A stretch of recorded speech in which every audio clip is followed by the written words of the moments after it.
Gikan sa 5,000 pesos, giusbawan sa kagamhanan sa lalawigan sa Sugbo ngadto na sa 8,000 pesos ang ayuda nga ihatag sa mga pamilya nga hingpit nangaguba ang mga balay tungod sa bagyong Odette. Sugod usab karong adlaw, Miyerkules, Enero 19, iapod-apod na ni Gobernador Gwen Garcia ang maong mga cards ngadto sa 36 ka local government units nga labing naapektuhan sa bagyo.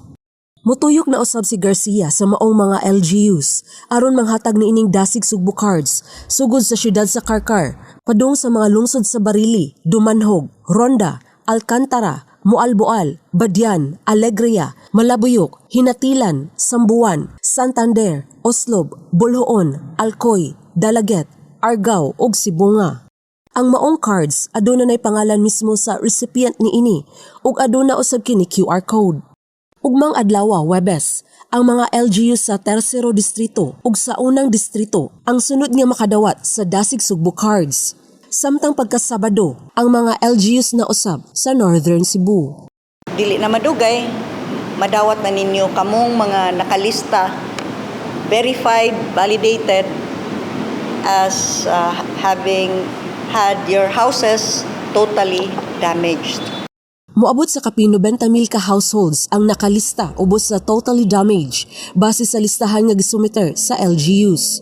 Una nang gipasabot ni Garcia nga unahon na panghatag sa mga pamilya kansang mga balay hingpit nga nangaguba. Ang balanse sa card mahimo ipalit sa ubang nag-unang panginahanglan sa pamilya sama sa pagkaon ug mga gamit sa kusina sa mga partner supermarkets, hardwares ug general merchandise store.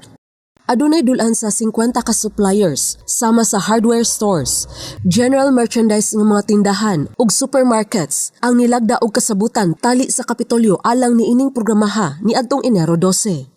Dako-dako na ilang mapalit kay we have increased it to 8,000 pesos. Gawas sa 8,000 pesos nga balor sa Sugbo Dasig Card, gipaybaw ni Garcia nga makadawat usab og libre nga usa ka pack sa COVID kit ang maong mga pamilya.